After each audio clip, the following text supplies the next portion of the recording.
My dear respected elders and brothers, in last week's talk, we had spoken about the surah and in particular about Allah Ta'ala taking an oath on time. And then we spoke about the importance of time. We gave the example of saying that time is like a block of ice.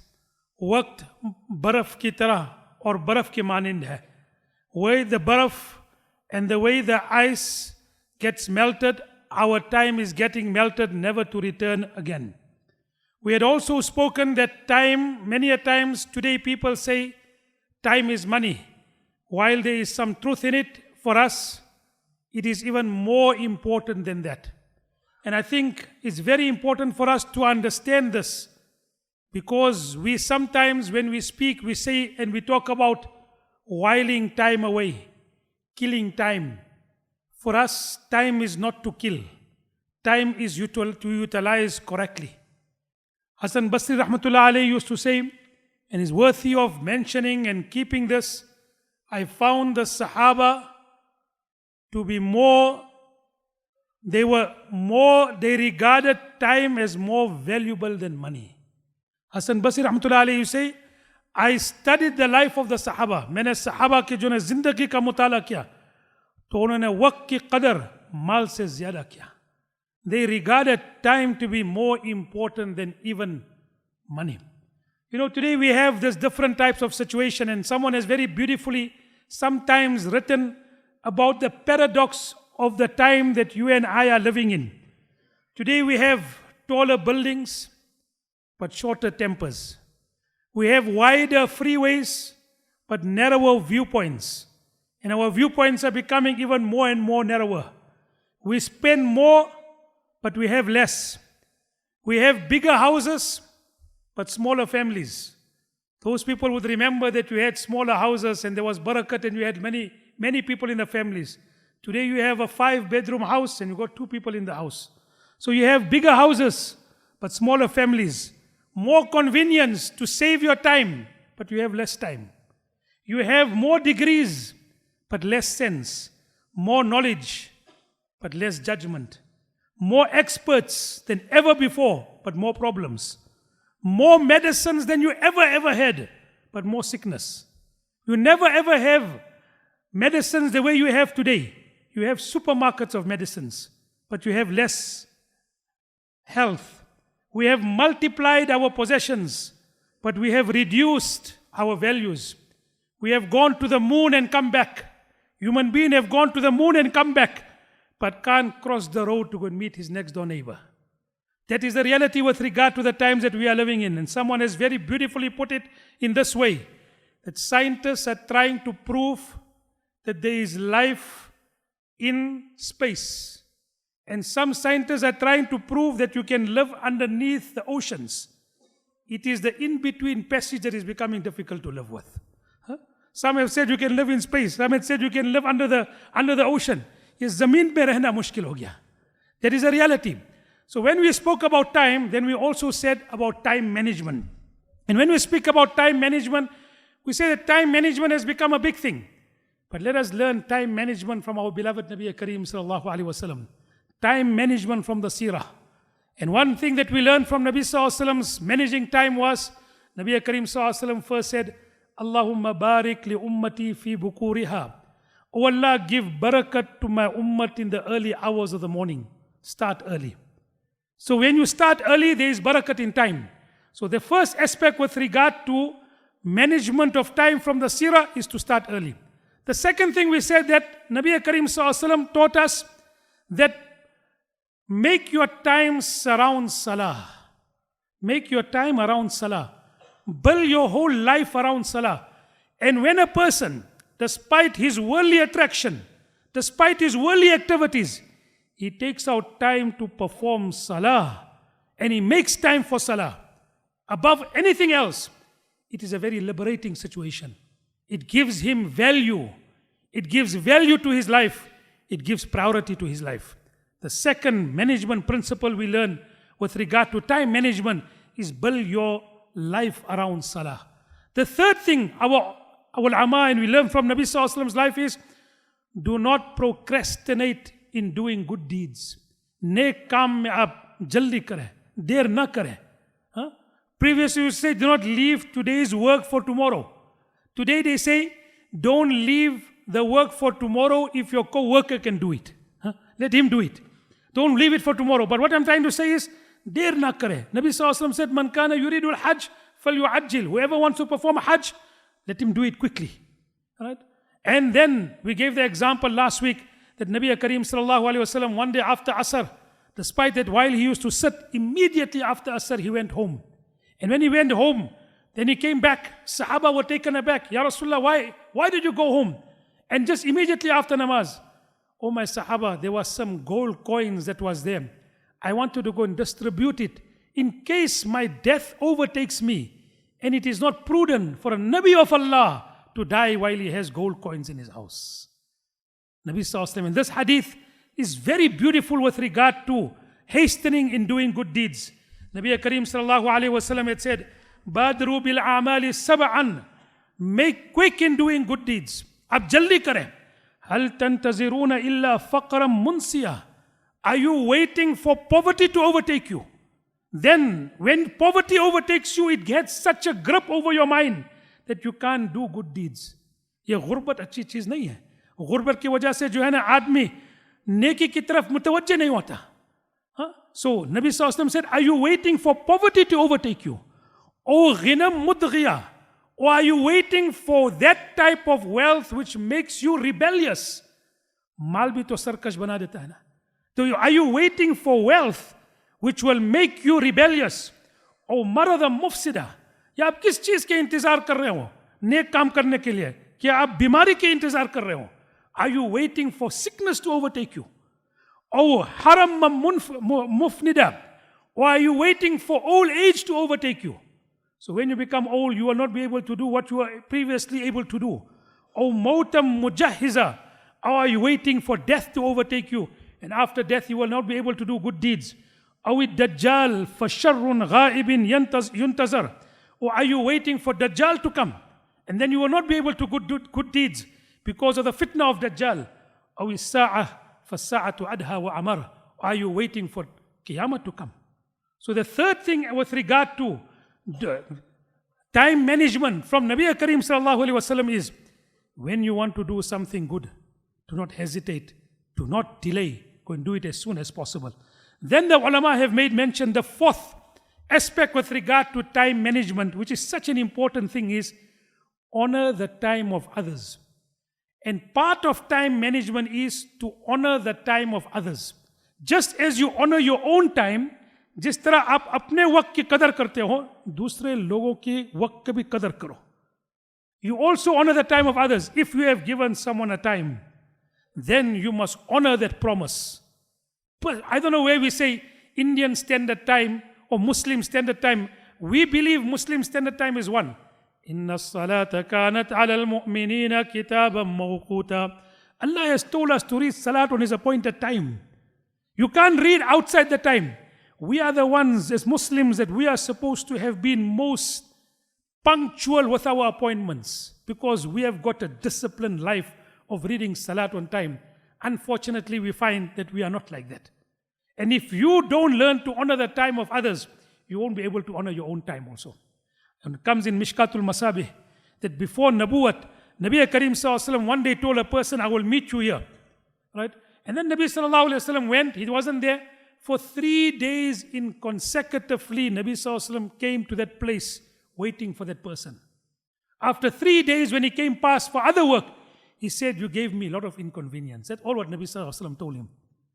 Honor the time of others. Therefore you find that Nabi Kareem Sallallahu Alaihi Wasallam's talks also were brief, concise, yet comprehensive. And one of the miracles of our beloved Nabi Sallallahu Alaihi Wasallam was Utitu Jawami al-Kalim. He was given comprehensiveness of speech. The speech was little, but the meaning was great. This was our beloved Nabi Sallallahu Alaihi Wasallam's way. Today we don't honor people's time. Even for example, Nabi Kareem Sallallahu Alaihi Wasallam and Islam and our ulama have taught us, when you go and visit a sick person, then you do so in a manner that doesn't cause him inconvenience. Don't cause him inconvenience.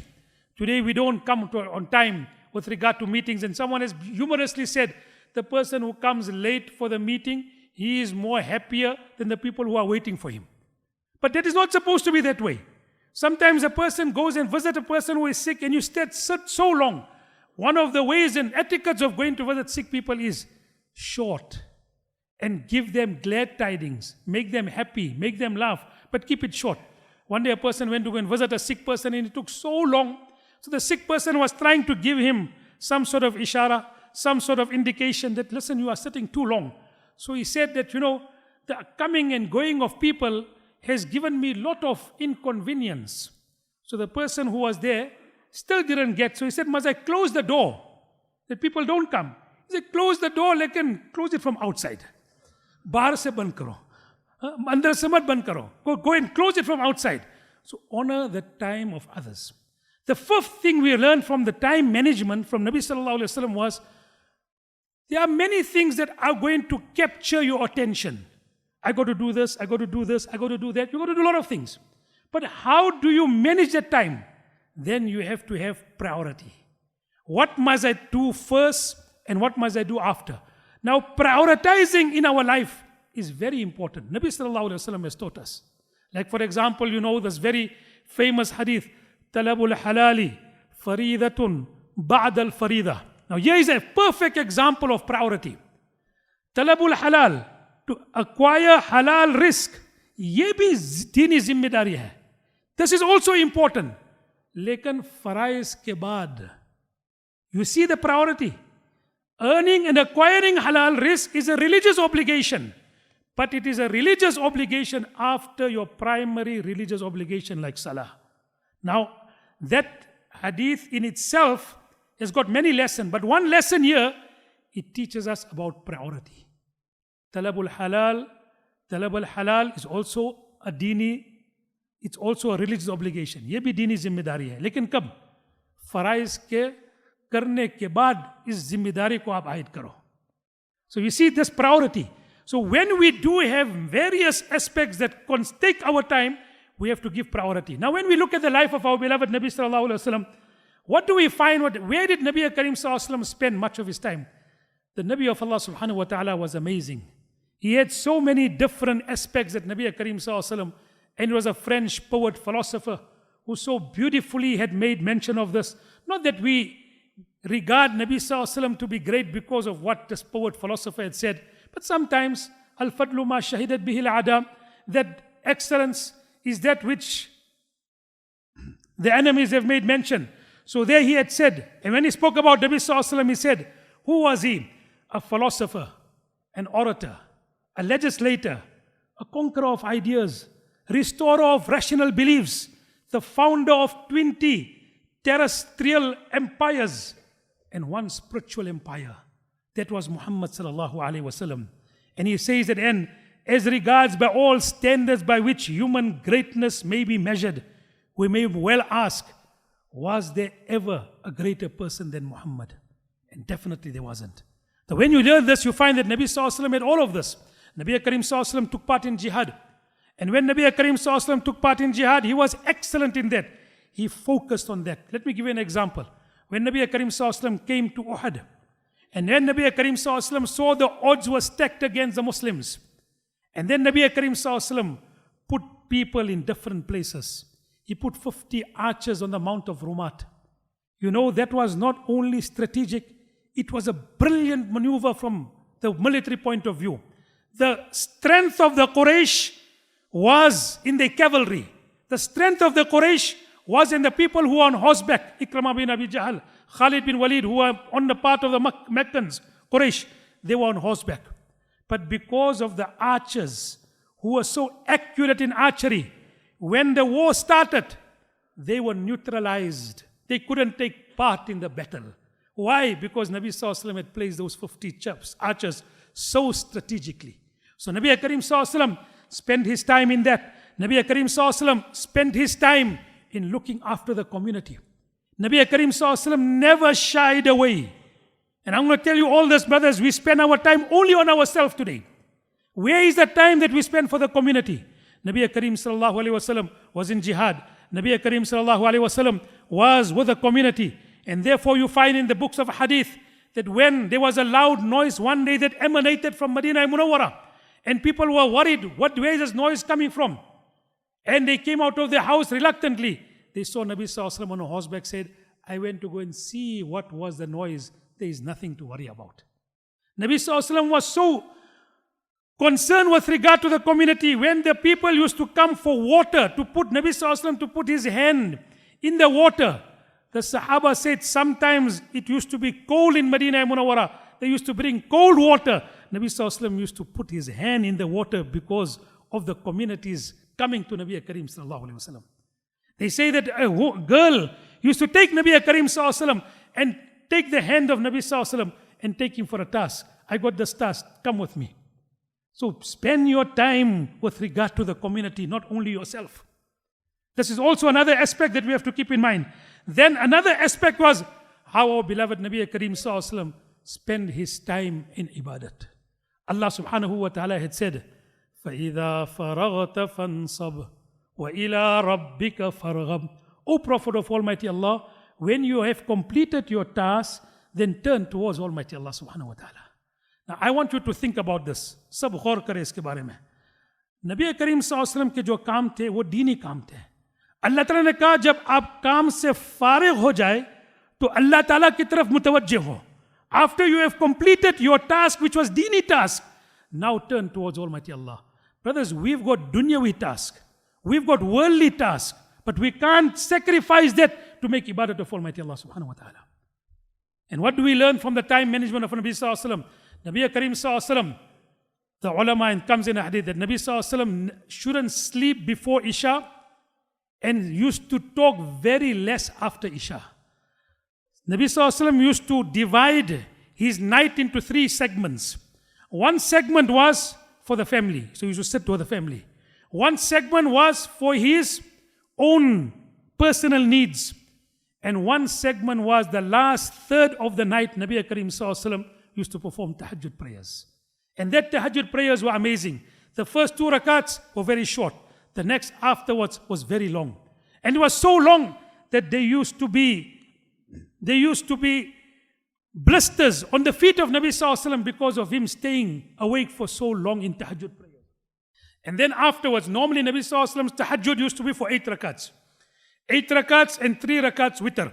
That used to be the normal pattern of Nabi Karim Sallallahu Alaihi Wasallam. After performing his tahajjud, immediately after that there used to be Fajr Azan. And Nabi Sallallahu Alaihi Wasallam used to read 2 rakats of sunnat of Fajr. And because of staying awake for so long, after the 2 rakats of Fajr which he used to read immediately after the Fajr Azan, Nabi Sallallahu Alaihi Wasallam, because he used to be tired, sometimes used to lie down. After Fajr, our beloved Nabi Karim Sallallahu Alaihi Wasallam, Hind bin Hala, radiyallahu ta'ala, says that Nabi Karim Sallallahu Alaihi Wasallam used to sit with the Sahaba. And when he used to sit with the Sahaba, Nabi Sallallahu Alaihi Wasallam used to ask them what had happened. And they used to tell Nabi Sallallahu Alaihi Wasallam, Ya Rasulullah, this happened here, this happened here. And Nabi Karim Sallallahu Alaihi Wasallam used to comment on it, positively, negatively. Many a times people used to come and ask and tell them with regard to the dreams. So Nabi Karim Sallallahu Alaihi Wasallam used to interpret the dreams. Nabi Sallallahu Alaihi Wasallam used to give advice. So this aspect of after Fajr planning your day, which alhamdulillah the Jamaat brothers also do it, what has happened, what we need to be doing. Now in an individual basis also, what we learn from here is, at the beginning of the day, at least have an idea what you are going to do. At the beginning of the day, at least have an idea what you are going to do. So that Nabi Sallallahu Alaihi Wasallam used to sit after Fajr and used to comment with regard to what is happening. Then another aspect where Nabi Karim Sallallahu Alaihi Wasallam, because he used to give great importance to his tahajjud prayers, Nabi Karim Sallallahu Alaihi Wasallam used to make qaylula for a short period of time, either before Zohar, mostly before Zohar. And that was to be able, because Nabi Sallallahu Alaihi Wasallam used to spend awake much of the night, so Nabi Karim Sallallahu Alaihi Wasallam used to sleep. And of course today, and to sleep, to be able to be fresh, to be able to get up for the sake of tahajjud prayers. And power nap today, when you look at go and do a Google search with regard to power nap, they will tell you so many benefits with regard to it. So this aspect also Nabi Karim Sallallahu Alaihi Wasallam used to do. After Asr, Nabi Karim Sallallahu Alaihi Wasallam used to go and visit all his wives. And used to spend a little time by his wives. So spending time with your family was also something that Nabi Karim Sallallahu Alaihi Wasallam did. something that you and I, sometimes you don't pay enough attention to. There are many of our colors, our aunts. How many times have we met them? How many times have you picked up the phone to be able to speak to them? But Nabi Sallallahu Alaihi Wasallam, after Asr, he used to go and spend time with all his wife, and he used to spend little bit time with everyone. And this is also that we learn from Nabi Karim Sallallahu Alaihi Wasallam's life. That Nabi Sallallahu Alaihi Wasallam, and even sometimes, even in the domestic disputes, they used to be, the wives of Nabi Sallallahu Alaihi Wasallam were so attached to Nabi Sallallahu Alaihi Wasallam, they used to vie with one another to attract the attention of Nabi Sallallahu Alaihi Wasallam. Nabi Sallallahu Alaihi Wasallam never shied away from that. Sometimes you and I, we take this, this whole situation, hum to bahut bade aadmi hai. We don't want to get involved in all of people's politics. So you try and stay away from it, especially the woman politics. Stay away from that. But it doesn't mean that because of that, you don't get involved in family things. Nabi Sallallahu Alaihi Wasallam, despite all of that, used to take part in his family activities. On one occasion, there was this that Nabi Sallallahu Alaihi Wasallam was Aisha radiallahu anha. So one of the other wives, they sent some food to Nabi Karim Sallallahu Alaihi Wasallam. Aisha radiallahu anha became possessive. So she toppled the food.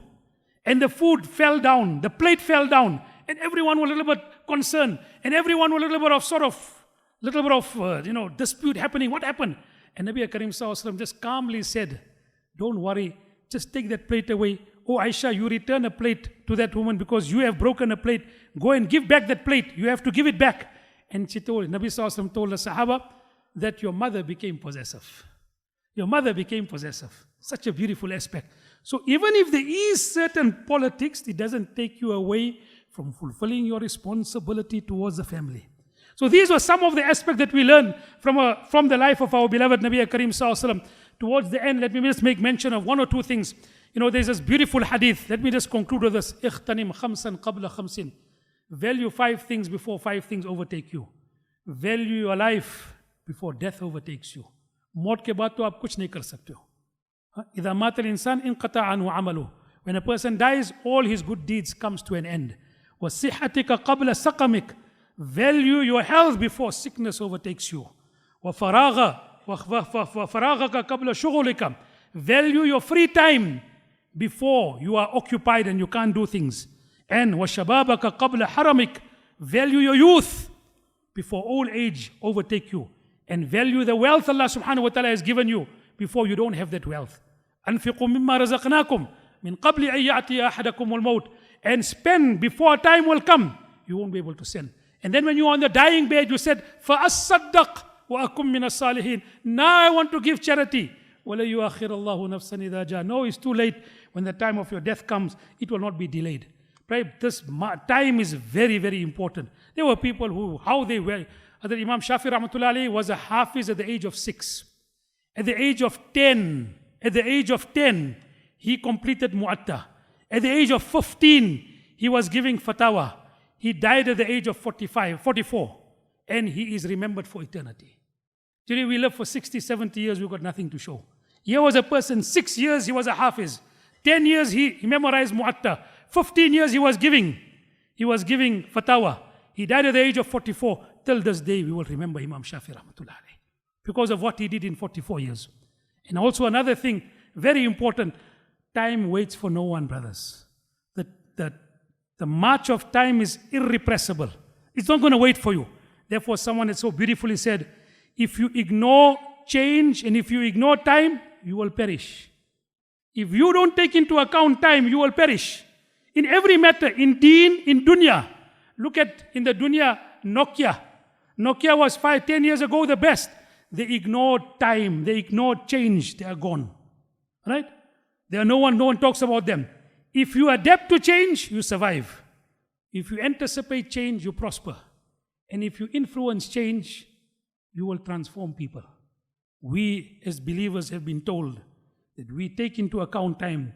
We look after time because time is even more important to us than money. It is our greatest asset.